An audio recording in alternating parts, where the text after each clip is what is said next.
All right, we're live. Hello. Hello. So welcome to our session, Share Your Awesome, Becoming an EDU Author.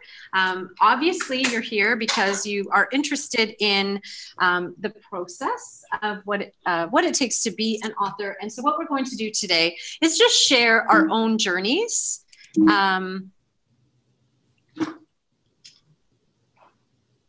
Share our own journeys in terms of where we are and how we got there. So I'm just realizing now that it's not going to advance. So we'll just go with, we do want to say that anyone, whether you're here or joining us live, we are giving out swag. You may just need to get swag. But if you use Q Edu Authors and Fall Q 2018, or We Are Q, with any of your ideas or your questions, we are going to draw at the end. And what we're going to do is just start off with introduction, so who we are, what our books are about, and then the journey that we each took towards publication, all 5 of us, and then our writing process.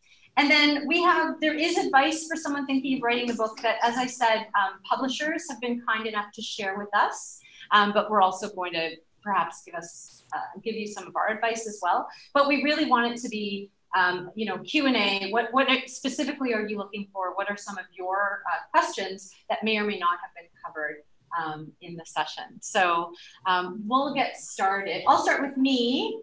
So my name is Jennifer Casa-Todd, and I am coming to you from Toronto, Ontario. Red-eye flight to go back to teach tomorrow morning, so super excited about that. But my book is a look at students who are actually doing awesome things online, which is very countercultural. I find that all we do is talk about what kids can't do online, and my book shows you what you can do so that we can start to change the culture around using social media and technology in our classroom. Oh, sorry. Was that you or me? That's totally me. I'm sorry, guys. Let me switch this. I made you a spotlight video, so we started hearing you. If you can mute yourself again, maybe it'll keep you as a spotlight. Okay. Okay. So, and in the book, I share my own experiences, but I also share the journeys of students or student vignettes. So that's kind of a different book, right? Where you are gathering stories of others and curating them as part of your own story. Very proud to not speak through kids, but to certainly to have the voices of kids come through. So that's social media, and that's me.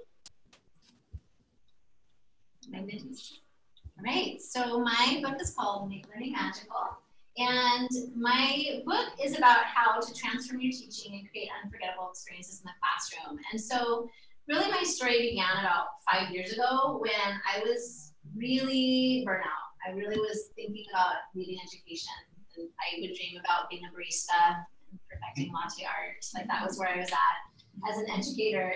And it was a pivotal year for me in starting to rethink how I did things in the class. And there was some catalysts that really launched me into this adventure that I share about in my book. But basically, I break down the magical acronym.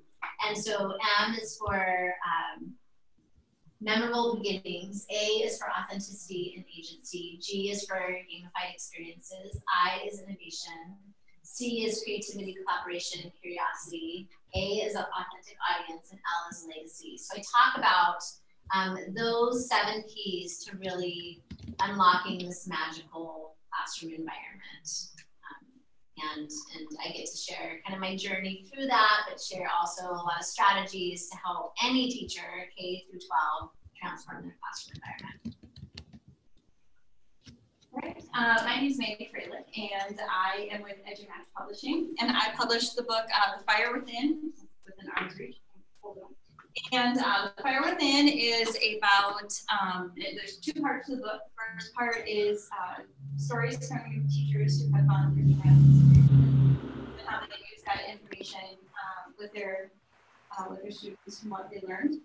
And then there's a second part that was written, one chapter written by a psychologist who discusses trauma and the way it affects the body, and then also a chapter on secondary traumatic stress. The book started as kind of a way for me to try to bring attention to the mental health of teachers and things that we can do to support them in their goal. Thank you. And Jamie. All right. Okay, I'm gonna try to go to back. Sorry about this, guys. I'm trying to spotlight somebody just in case they're not able to see on different screens. I'm Jamie Donnelly, and I wrote a book, Learning Transported. I kind of didn't pick the name. I didn't even know if I picked the book. I honestly didn't anticipate ever writing a book. I was a math teacher, so I'm kind of like the one that was like thrown into this, kind of not realizing what I was really getting myself into. But I've had a great journey, and it's been a lot of fun. And now I'm debating on the second book. And anyway, so it's been a fun ride. And the topic is on augmented virtual mixed reality. And it's a book that's never really been written in the lens of education. And I think surprisingly, I thought it was going to be very narrow and focused. And surprisingly, there's been a lot of educators that are ready to jump on this, just needed the tools and the resources to get started. So it's a very practical view of getting started. Thanks, Jamie. And Katie. All right. Hi, everyone. I'm coming to you from the soccer field at my son's soccer game.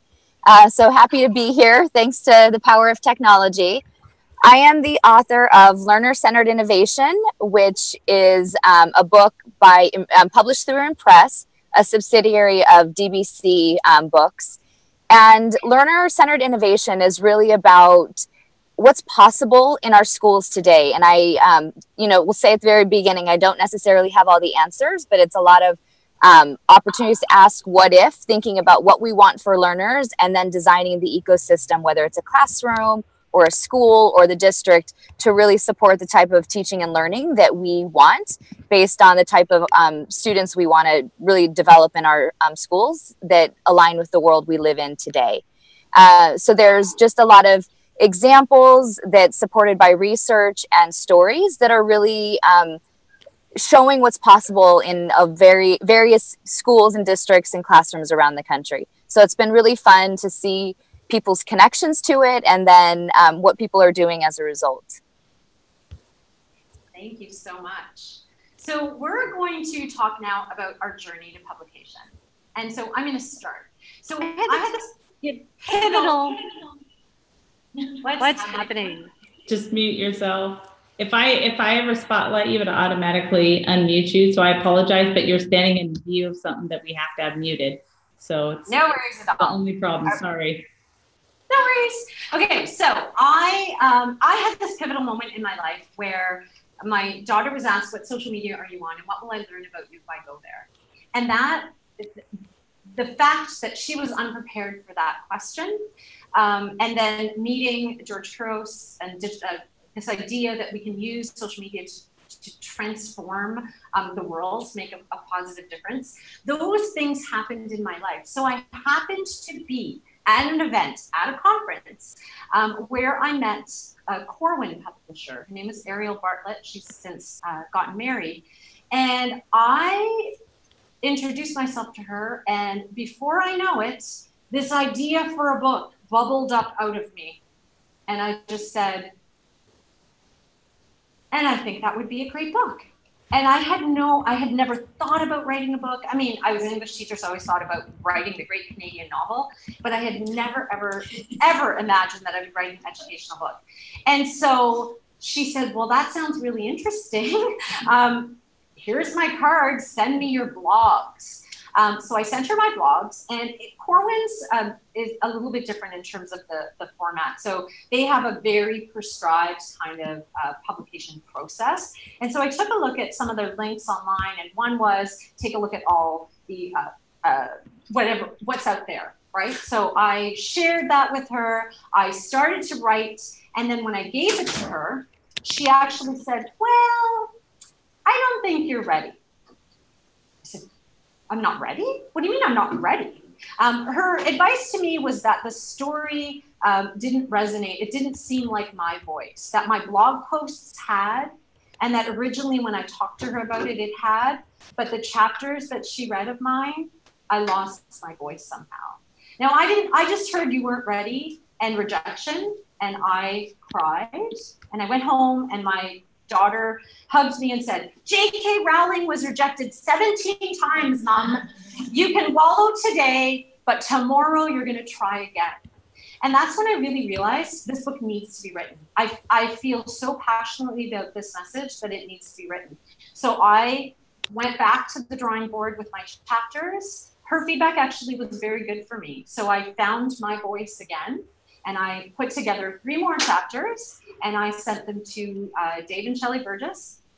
And when they read it, and then we had a Google Hangout, I was expecting a "you're not ready" or "this is what you need to do," and they said to me, I said, "So what can I do?" When they explained, you know, what they would like in books, I said, "What can I do in order to create a DBC book that fits your Empower message?" And they said, "We think you have it," and then we signed the contract right away. So that was my journey to publication.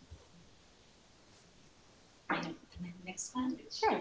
Okay, so I really, oh my goodness, 5 years ago, I would not have ever imagined that I would be an author. It was not something on my radar. It wasn't something that I had been planning to do. And I think, I can't remember the exact moment, but I think I had been in a Twitter chat one night, and I think that there was a Twitter question about, something came up about sharing your story. And I started thinking about, it was just kind of like this little light bulb in my head, started thinking like, you know, I want to share my story, but I think what I was really worried about for a long time was that I had so many influential people that had impacted my story that it was hard for me at first to find my own voice and what my story was, because I felt like, but this person, like I learned this from this person and this from this person.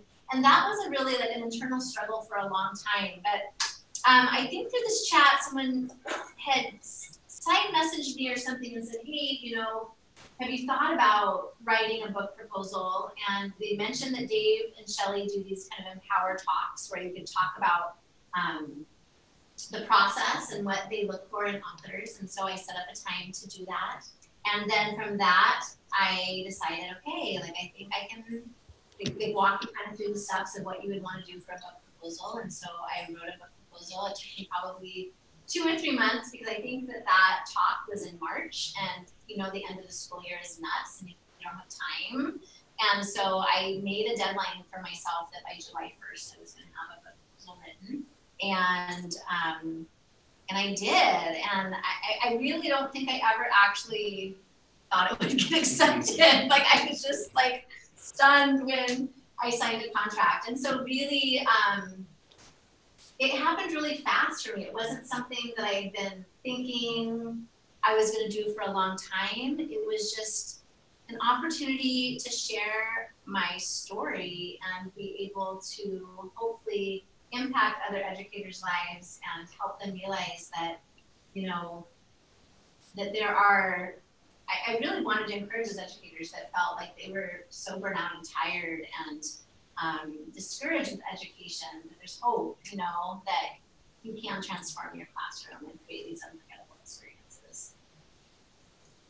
All right, so kind of in a similar fashion, I didn't think I would write them. I actively fought against writing a book. Like, I am not at all a natural writer.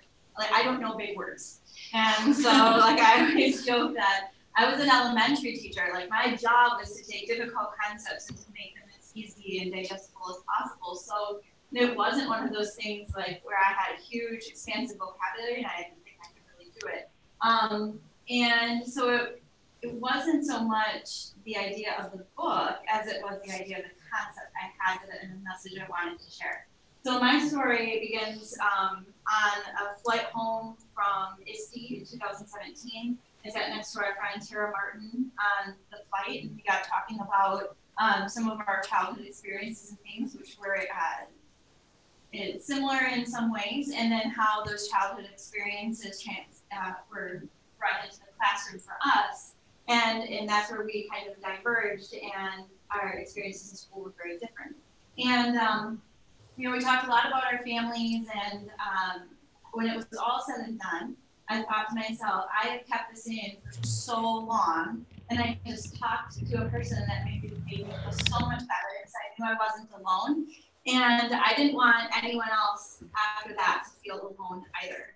And so I thought about how we had, a long time ago, we used to have that, what was that music show?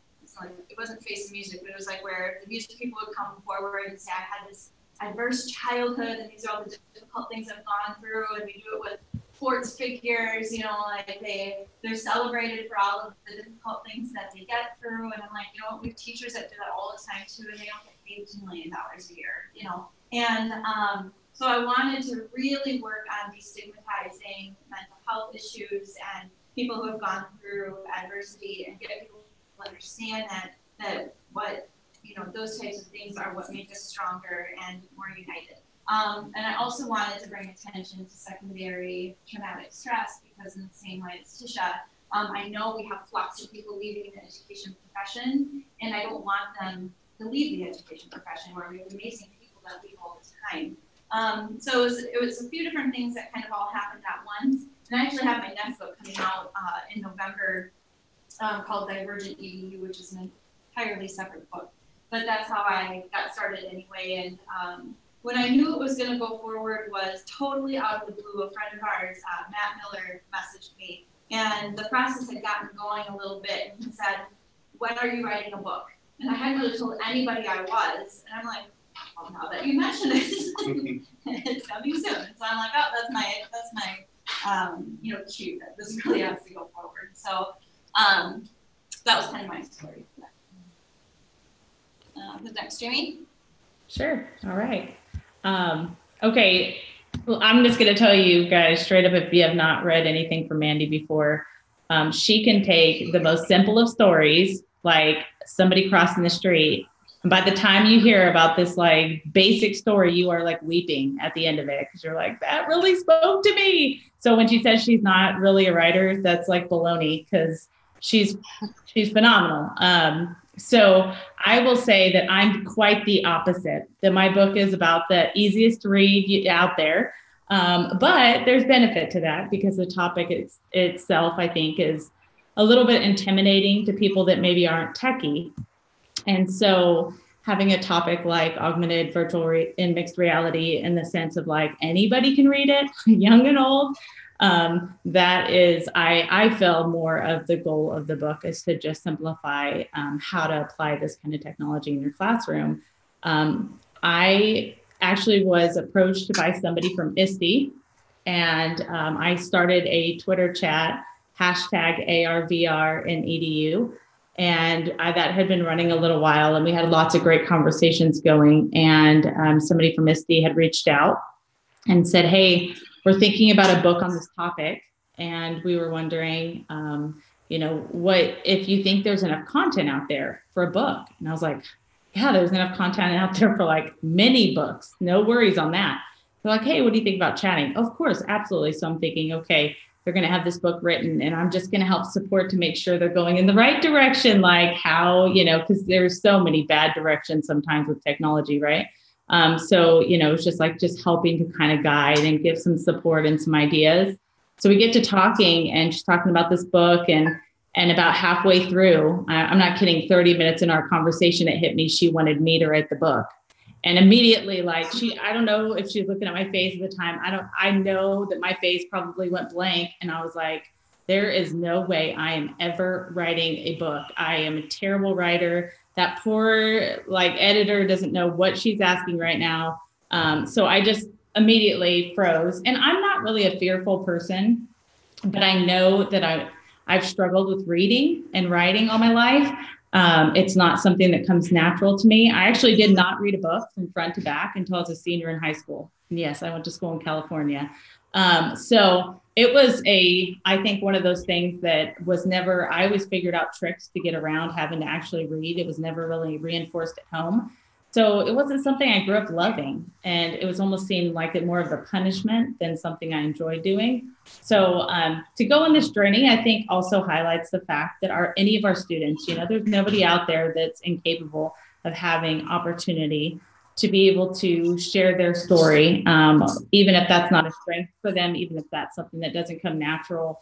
But it's important to hear different voices from different people, even if, it's not really about how eloquent they can speak or write, but more about, the content that they want to share, and that being the journey. And so that was the beginning. The whole next 30 minutes, I was coming up in my mind why I was going to say no at the very end. She's like, so what do you think? Do you want to write this book? And I said, yes. And inside I'm screaming, why did you just say that? She's going to be so disappointed when she gets this, And so the whole time, I actually procrastinated for several months before I got started. So it was just totally like fighting this fear. So I'm sure we'll get more into that, but that was my story getting started. Awesome, Jamie. It's crazy to hear your story saying that you never read a book until 12th grade. And I basically am so similar in that way. In 3rd grade, I was really irritated by my teachers telling me to pick the main idea and answer the multiple choice questions. And so it totally turned me off from reading. And I, too, never read a book through the end of high school because all my teachers wanted, I always felt, was just fill in the right answer. And so that was easy enough to do. So in that same vein, I never really thought that I was going to publish a book, let alone read more books. And when I went to college and I started just falling in love with education, not because of my experience in school, but because of how I could do it differently. And I felt that, like, if I became an English teacher, which I did, then I could teach kids in different ways and let them know their voice mattered and that they could read because they want to and find different ideas. So that passion, I never really thought I was going to write a book, but I was also going to school to get my master's, and I got my PhD while I was teaching as well. And so I wrote my dissertation. And at that point I thought, oh, if I just wrote a 300-page dissertation, like, maybe someday I could write a book. But I always was thinking much more technical, and very like typical education books would be something I would write. These like journal articles that like 3 people read because you have to be like a member to actually get to it. And so as I was working at the University of San Diego, George Couros, who influenced many of us, said, like, you need to start blogging, because I had all these things I was writing and ideas that were on my computer that I never shared with anybody. And he was giving me a hard time about it, and finally pushed me enough to start blogging. So as I was blogging and sharing my ideas, I just thought that was fun, and I was learning more and more as I would share. And then George started to write his book and sent me the chapters he was writing it in a month, and he would send me the chapters. So I was like going through the process with him of what it was like to publish a book. And as that was happening, I thought, maybe someday this could be me and I could publish a book. And after George's book was published and I got to read Jen's book, and I just got to see so many different people that I started to see, maybe I could do this. And Tara Martin and I said, one day both of us are going to write a book. And like literally less than a year later, both of us have our books published, and it's crazy and fun. But I would say for me, the biggest piece is just knowing, being passionate and caring, and knowing that you have something that matters. Everybody has a story. Everybody has ways that they can influence. And I think finding your voice and finding people who can support you in that process is like absolutely critical. Awesome. Thank you. So writing process, I don't know if we want to go into a bit like who wants to start. I feel like I'm always starting. And again. I unmuted you, or I muted you right away. Thank you. Anytime it goes to you, just be prepared for a couple second delay between that mute. Perfect, no problem. So George Couros actually influenced me to start writing blogs too. So for my writing process, and this was a recommendation by Dave Burgess as well after I talked to him, take your blog posts and look at them, because that's been your journey all along. And is there something in your blog posts that might be worthwhile? For me, the biggest issue was organization. I never had writer's block. I had the opposite of writer's block. I wrote social media in one summer. I was fortunate enough to be able to do a self-directed course at the master's level called Social Media and Education. And as I was researching, I had all these ideas, and I would do my course in the morning, and then I would go and lay down in the sun for 10 minutes, and then I would write my book in the afternoon. And literally that's what I did every day. I had copious pages. I had pulled from blogs, but then I just wrote and wrote and wrote and wrote. And the result was a massive text. So much so, and then don't forget that I had invited student vignettes. So I had reached out to amazing students that I had seen, and they wrote a vignette. So I then needed to put their vignettes and sort of organize them and so that made sense within the chapter that I was creating.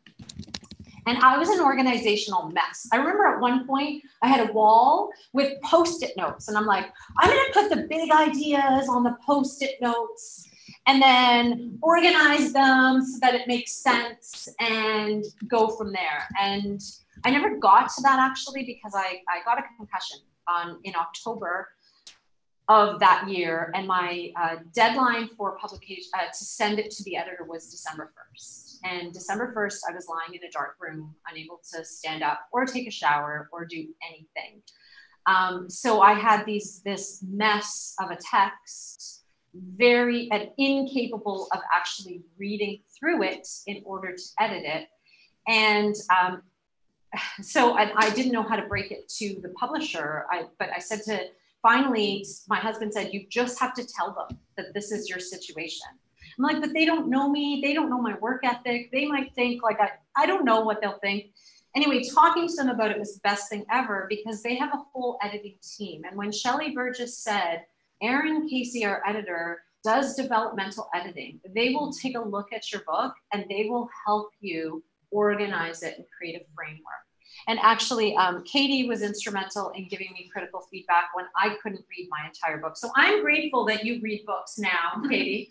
And then I was able to give it to some other critical friends who were able to look at it. But I needed to take off 12,000 words off the top because I had written so very much.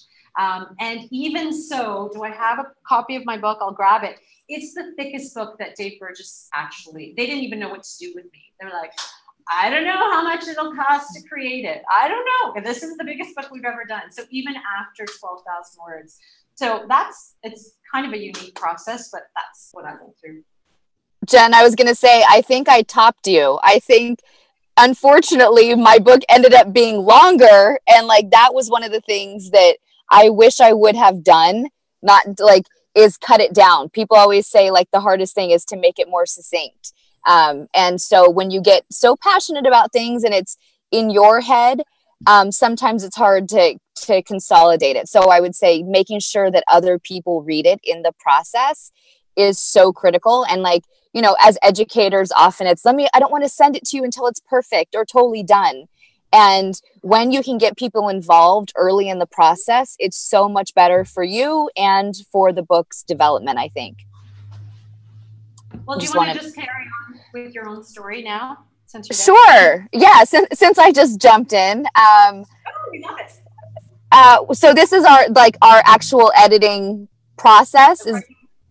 Yeah. So I would say I had been thinking about it again, like after George's book and going through that, I kind of had been thinking about what my chapters would be. So my design process was like fumbling around with the table of contents. And I think I probably did that for 2 months, just like reorganizing and renaming a table of contents.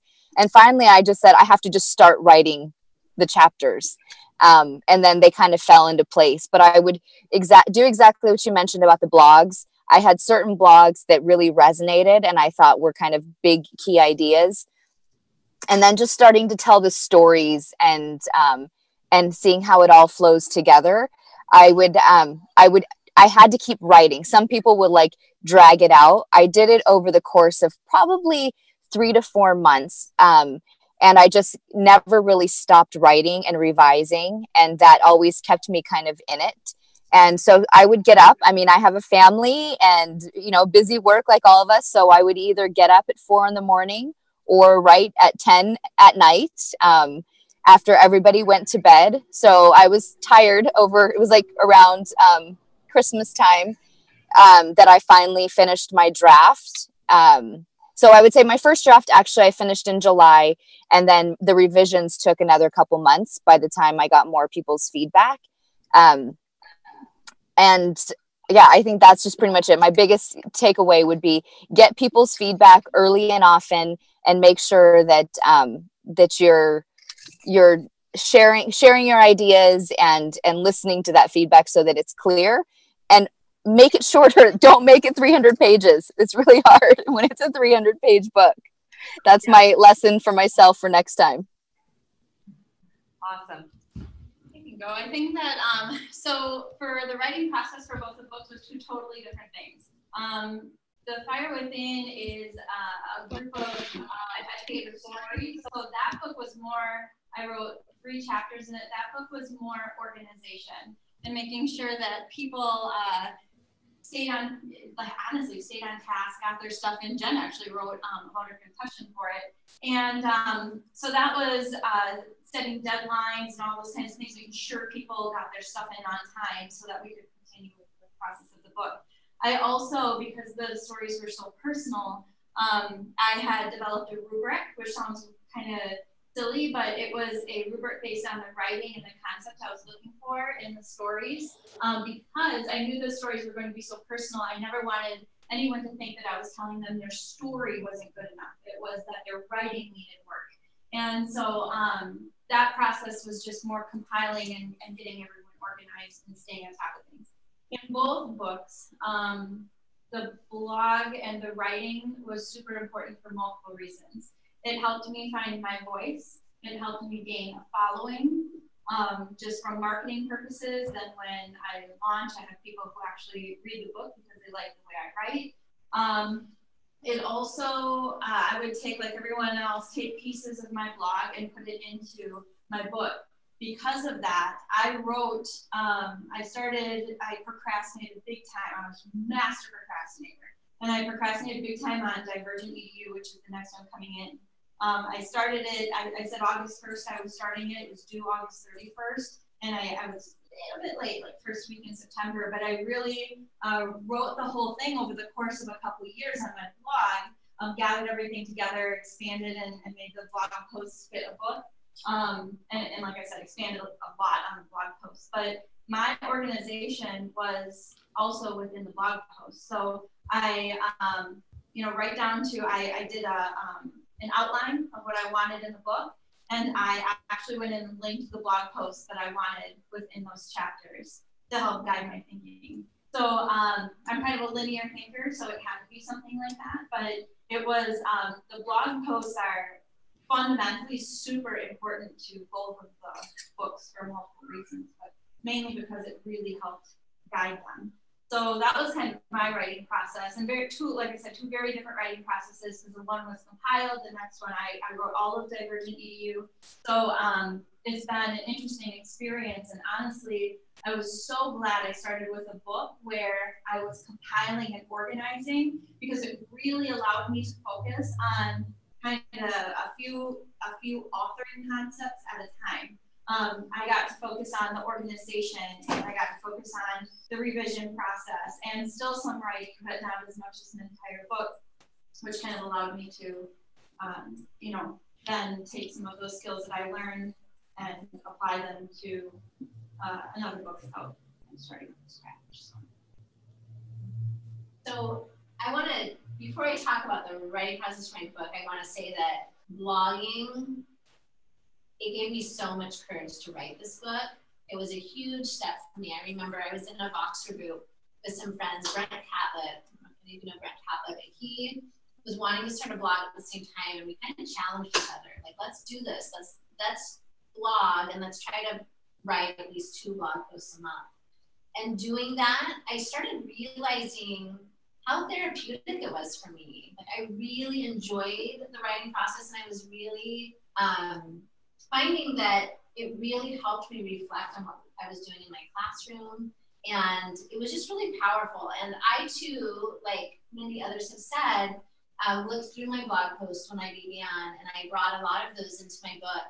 And I also remember when I had the Empower Talk at the very beginning, Dave said to put things in buckets. So when you have ideas, put it in these buckets, and that will help you when you really start to sit down and write your manuscript. When I wrote my outline, much like Mandy did, I started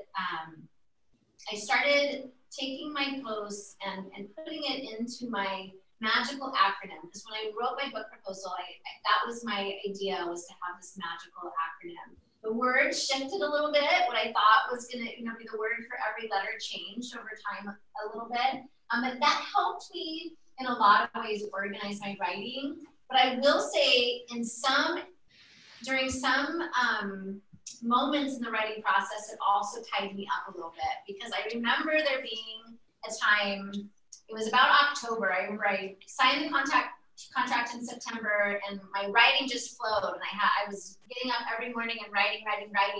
And then I got somewhere in October, and I hit this roadblock, because I got tied up on my acronym. And I'm like, well, I can't share that here, because this really should go over here. And I felt like the order that my letters were laid out wasn't quite the order in which I wanted to tell my story. And so there was a time in the writing process that I almost completely scrapped the acronym, because I felt like it was actually hindering me from writing it. So I had a good probably month to month and a half where I wrote nothing.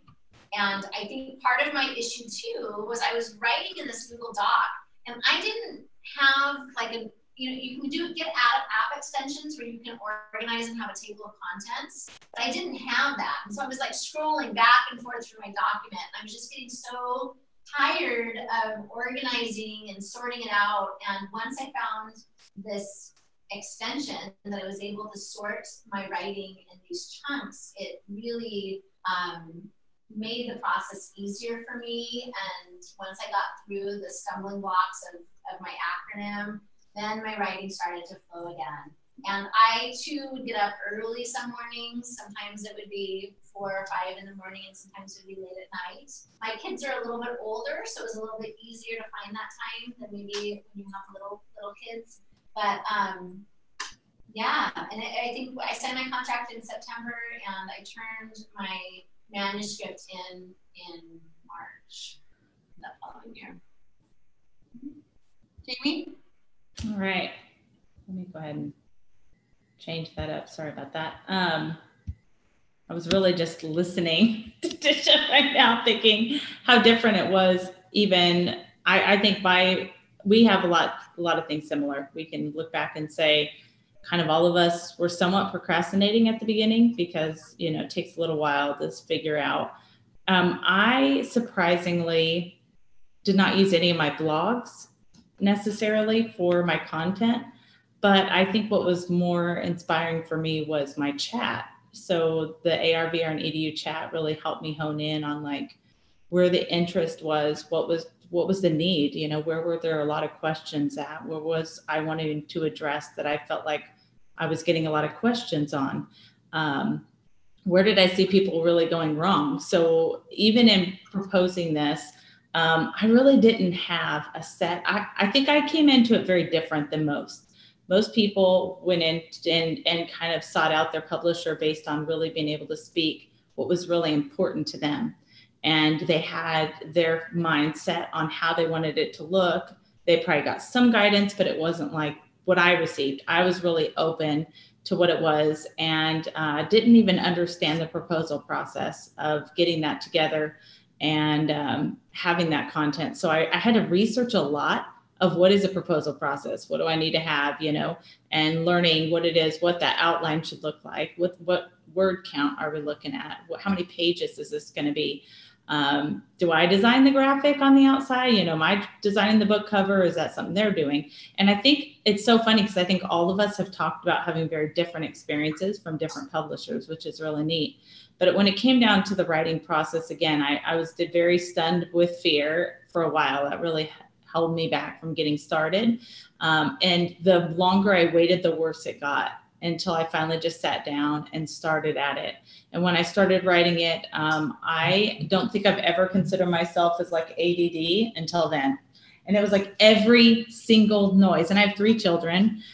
So, I had a lot going on at that time, but every single noise, I was just like, okay, not focused anymore. And it took, finally, my husband is working on a PhD, and he's super, super studious. We're like exactly the opposite. And he would actually turn on like classical music and write. So he's like always writing. And I was like, I can't imagine listening to music, and that helped me focus. But for some reason, doing that really helped me to just kind of hone in on what I needed to do, and everything around me kind of went away. So just having not music that I heard words, I could not have any songs that I actually knew, because it would like, oh, you'd want to start singing with it and get off task. But it was music that was just like this classical music in the background that kind of eliminated all of those things. And for me, it was a very, very fast process anyway. I was given a very short time. And then I was waited, procrastinated, did it. And then when I turned it in, it was like, oh my gosh, I never want to see this book again. Goodbye. You guys do whatever you want with this, and it was just totally different. I think I came into it so like, why did I do this? Why did I do this? Why did I do this? And then when it was all said and done, because everybody laughed at me that has written a book that knows what I was going through, and they're like, wait, just wait. As soon as it's out, you're going to want to write another one. And I just couldn't believe it that I did, that I thought, oh my gosh, I want to do this again. I have more stuff to say. But I was given some guidance. Honestly, I went into it thinking that the editors were going to chop it up, just like, when you get your stuff written at school and it's edited and it's just chopped up and it turns out to be something said so beautifully, and and they really didn't do that. And I was a little disappointed that I felt like that should have been a little bit more in the process, but I think that they're also in the business of letting it be your voice, which is great. But it was a different experience. I didn't know what to expect. They were super encouraging. They were very stringent on timelines. ISTE was not budging on that. So I was a lot more pressure. I think if I was working with some other publishers who would have said, okay, let's give you a little bit more time, but maybe having that so tight made me be a lot more serious about completing it on time. So it was good for me to have that. So that was my writing process. Awesome. So rather than like giving you advice, I think we need to hear from you. Like, what are your burning questions so that we're addressing what you actually need? So is there anyone who wants to start? I've been curious. There's so many new teacher books out there about, engagement and that type of thing. How do you make sure your story is unique and stands out? Okay, so I will take that one. Actually, when I worked with Corwin, her advice to me was find every single book that talks about what you want to talk about and read it. And she actually, in the process, gave me a couple, like a discount. Read all of them, and what is going to be different about yours.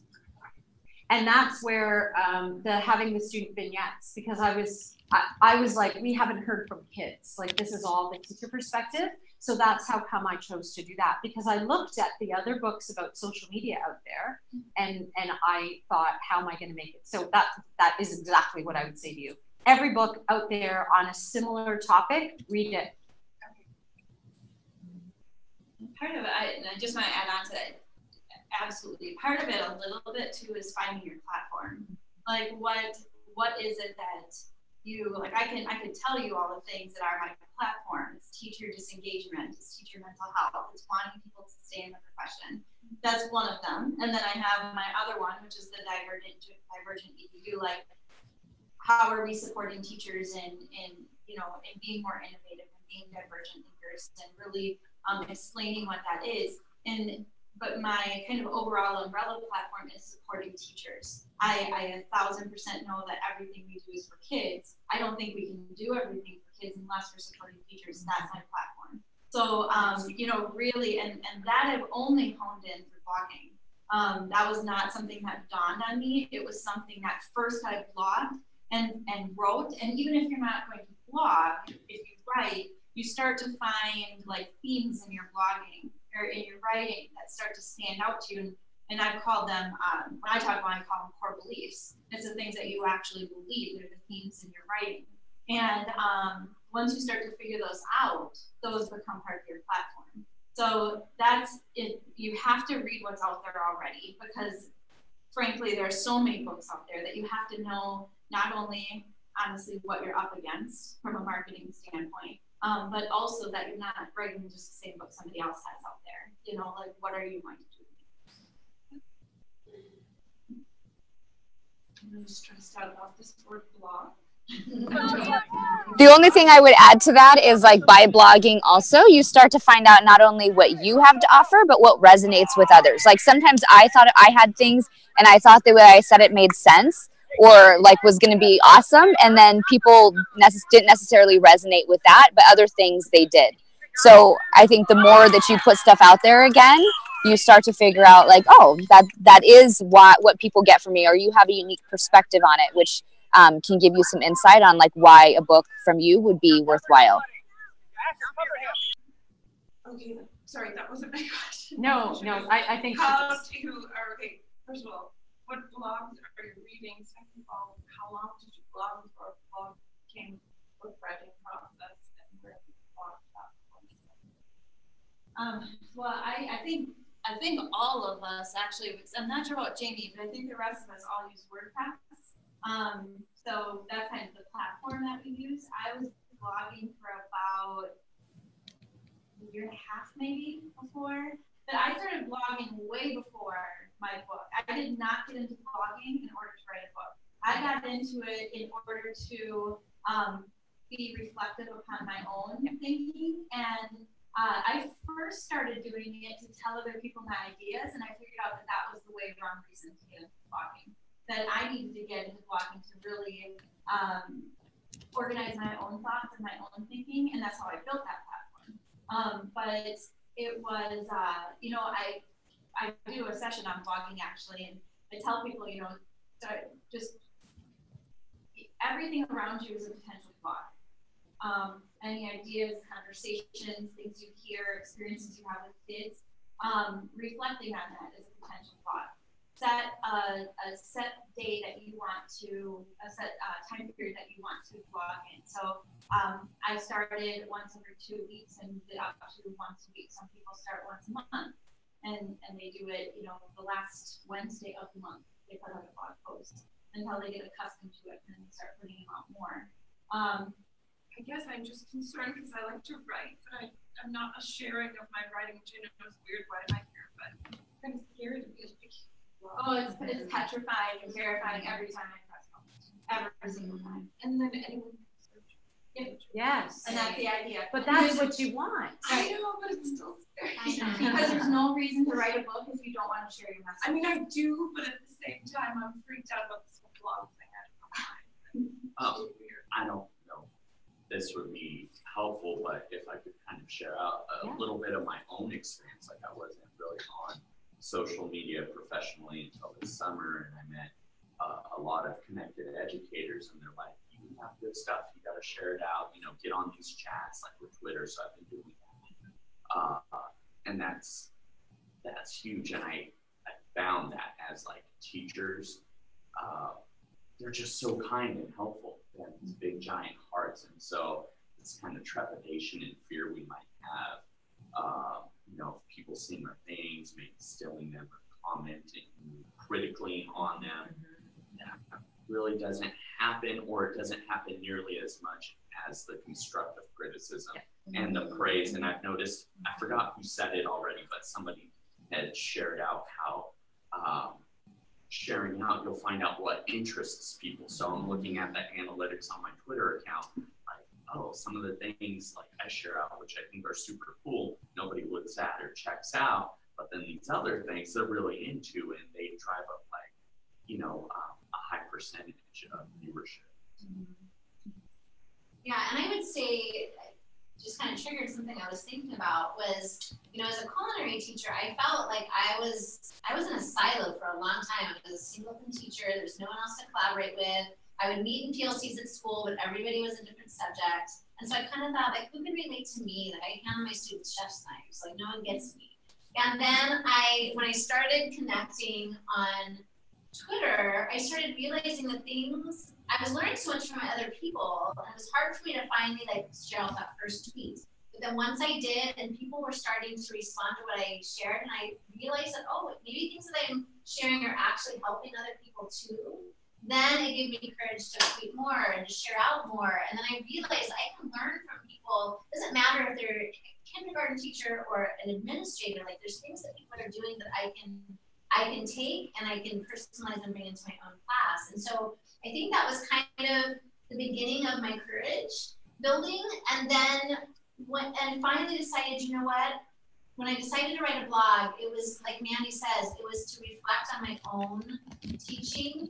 And I just had to kind of not think about this as something for anybody else other than myself, really. I had to come to kind of this mindset, like I just need to write and share so that I can reflect and not get so caught up on, is this perfectly written? Is the grammar, correct? Just share it, just reflect and share. And once I just started getting into kind of a routine of doing that and challenging myself to write at least a couple times a month and share it out, I just was finding so much personal enjoyment in it. I was finding that I was really learning so much about myself and my teaching. And then I was, like you said, like there's so many positive educators out there that were starting to write comments that, oh my goodness, this really resonated with me. Thank you for sharing. And so then that gave me encouragement to keep sharing because I was helping other people.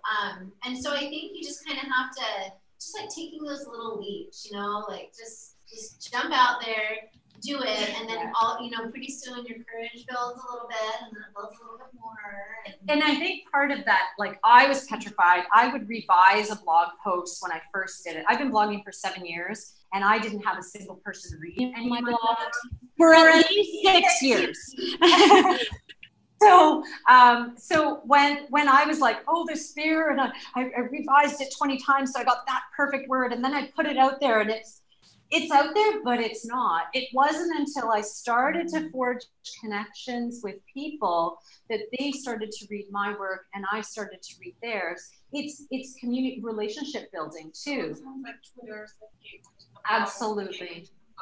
Yeah, for me it was. If I was not connected on social media, I would never have written this book. Social media has transformed my entire journey. And if I have not met the people that I met on social media, I would not be here. I would consider these 5 ladies my best friends in the world, and we live across the world from one another. And I really began to know them and love them through social media. So yes, I would say for sure. So having this communication, I'm sorry, I just don't know. No, it's like I'm in this neighborhood, they made me create a Twitter account. Use this hashtag, and I'm like, okay. And they tell me what to do. It's like you just hashtag all the people that you want to communicate to. Yeah, you tag them and put yourself out there, and you maybe do some direct messages, and you connect with some authors or people in conferences, like you just exchange information, you build those relationships. Kind of to add on to what the ladies were saying, my experience has been in the short time, just since this summer, has been that I've developed very strong, passionate connections with individuals that I don't even physically see. And so somebody like Randall Sampson, we've been chatting, we connected just briefly at ISTE. I got to wear his other belt, and so that was cool. And then we know some of the same people, and then man, I've just been like tagged to that guy the whole time. That's what it's about. Having some mentors, some people who've done it, meeting those people who could help guide you along, give you some tips and tricks. I have resources. I will share them all with you because for the longest time, I just am curious about this. Yeah, no. For the longest time, the thing I was most passionate about was connecting educators. And then it wasn't until that job interview with my daughter that I realized we need to do this with students too, right? But connecting educators with one another via social media. There's probably two things that you can do right away in order to start to use social media more, particularly Twitter. Number one, learn how to do a quick chat. There are calendars for Twitter chats. be even, if you have a class that's using it, ask them to do a practice one. I used to teach a course, an educational technology course at the college, and that's what we did. We had practice Twitter chats to try and get the students in there. So do that. Then find somebody like one of us who only pretty much only follows professional educators, and go into the people that they follow and start reading the biographies and following people, so that you kind of gain people to follow that you want to read their stuff. And I think that's one way to start to see what people are posting and all those kinds of things, because sometimes it's hard to find people, you know, that you want to see, and then it'll organically grow from there. But don't get discouraged if you have, you know, 100 followers and you put something out there and it doesn't get shared 50 times. You know, it happens. I have almost 10,000 people following me, and I put something out that sometimes doesn't share at all. And so like 10,000 people essentially saw it and didn't share it. And then you just got to be okay with that, you know, because it's really not, no matter what it is that you do, it doesn't matter if it's social media, blogging, the book, whatever it is. It needs to be about your own reflection and your own learning. If you start to make it about other people, it's going to be infinitely more difficult to share. Yeah, I would just jump on that too and just say the more it comes with putting yourself out there. And I think that we've said that in a variety of ways. But, you know, if you think about it, we ask kids to write and share their thinking and put themselves out there all the time. And I think that we owe it to them to model that process also. So that's one, I think, that's just powerful and will help you learn as an educator. But then the more you start to put yourself out there and connect and do it for yourself, I think that was Tisha who just said that. I think that's so important. I've run into so many people who said, I don't have my message yet. I need to figure it out before I can share anything. And I think it's actually the opposite. By connecting and sharing, you start to figure out who you are and what you want to share. But it has to be for you and because it matters to you, or else it just won't be authentic and it won't be as fun. And if I can kind of look at some themes that have come across, it's all stuff we're very passionate about and care about. And so the process has kind of come more naturally than in something that my son almost scored, sorry. That I like when it's more, you know, when it's more natural, it just becomes something that like you get in the flow state, and it's something that you can't imagine not doing, versus like I have to write a book and I have to find something that I care about. That's just when it becomes inauthentic and it's not going to be very true or fun. I'll just throw out a resource if you guys don't mind, that might help with getting started. I wrote a blog or an article for ISTE titled "Twitter is Dumb." If you look that up, you'll find that was the first thing I told my boss when I told him that I'm not going to get on Twitter because Twitter's dumb. Nobody uses it. And I had to eat my words later when I actually gave it a shot and gave it a real commitment. But it might help you to get started because it kind of shows you how to get involved with chats. And chats was a game changer for me to really get connected with people under topics I was passionate about. So that may help you get started to start using social media. And my resource has all of that as well. And it's comprehensive, and it's at jcassatod.com. On Twitter, getting connected. So I think we're going to wrap up unless there's another burning question. Guess what, though? You're forever connected to us now. So if you do have any other questions, we do invite you to share, to check out the rest of the slideshow to see what publishers have said about their advice, because I think their advice is valuable because they're the ones reading our proposals. So do check that out. And we just want to thank you so much. Thank you to Jamie and Katie for joining us virtually. Thank you. Yes. Hey, Jennifer, I don't mean to cut you off. I just wanted to mention we have people that were watching us live that were interested in getting the link to your presentation to get more information. Are you going to be sharing that on social media, and how can they get it? I'll put it right out there. It is bit.ly/Q authors. Awesome. Capital CUE and then authors. It is case sensitive. So hello to our viewers who are live. Yes. And thank you so much. It's the very last session of the conference. So we are so happy that you stuck around and shared it with us. Have a great day. Thank you. Thank you so much. Thank you. Do you want to? Thanks, Jamie. Thank you. Awesome. All right. And thanks for setting up that Zoom. I'll have to figure out how you did that at some point. Yes, absolutely. I hope I put that link in there correctly. Oh, good. You brought it back to the main slide. Yeah. So if anybody wanted to see that, they're able to hop on and check that out. Perfect. Oh, I didn't capitalize authors, so I'll make sure to change that. Okay. Mwah. Thank you so guys. much. Have an awesome day. All right. Bye-bye.